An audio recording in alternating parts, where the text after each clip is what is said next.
Në këtë ushtrim, do të shkruani një program që llogarit perimetrin dhe sipërfaqen e rrethit për një rrezë të caktuar. Do duhet të marrim një vlerë konstante, pra një variabël pi, me një vlerë të tipit double, por ajo do jetë një vlerë konstante. Më pas do kemi në rreshtin 6 do kemi 3 variabla. Kjo është rreza që do merret si input të tipit double ose float. Perimetri do llogaritet dhe sipërfaqja e saj. Kjo do jetë pamja e ushtrimit. Pra, ne do marrim një input dhe më pas me anë të assignit do llogarisim dhe do afishojmë të dhënat. Atëherë, le të nisim me këtë pjesën e rreshtit këtu. Atëherë po e bëj copy këtë dhe me anë të një cout brenda thonjzave po vendos vlerën. Po bëj një hapësirë dhe më pas po marr si input rrezin.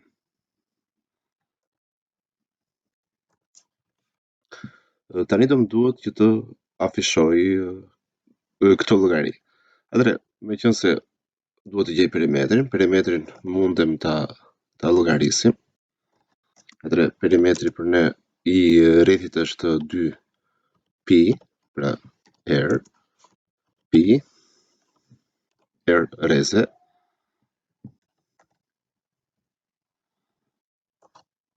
Le ta afishojmë atë me anë të një couti. Po marr copy paste këtë command bashkë edhe me barazin. Po vendos brenda thonjzave. Dhe më pas po vendos variablin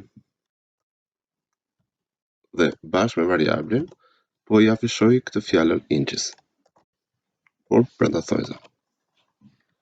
Dhe po kaloj në kryeradhë, pra në rresht tjetër. Ja le ta provojmë.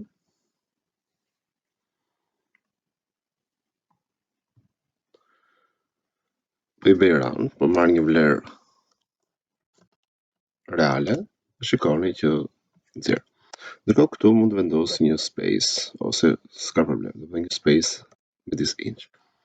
Për të llogaritur tani sipërfaqen e saj, pra pjesën e reja, mund t'i bëjmë shkurt, do thënë i them pi per rreze në katror, pra mund t'i themi rreze r rreze, pra një form, ose mund ta bëjmë ndryshe në mënyrën e gjatë. Për shembull, nëse rreza do ishte në fuqi të 100, do duhet që të rrisja një funksion matematikor.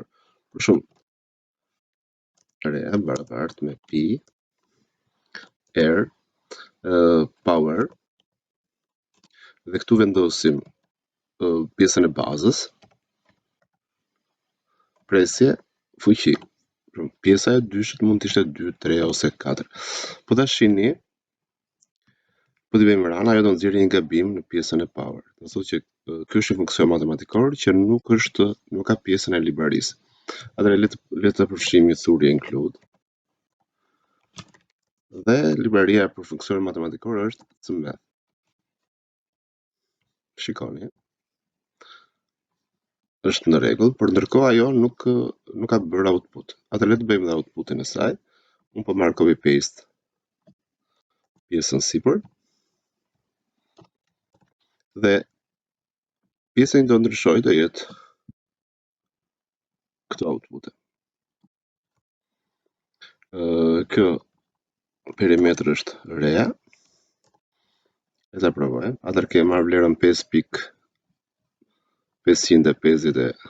5.556. Le ta verifikojmë. Atëherë janë këto vlera. Shikojmë që janë të vlerat të sakta.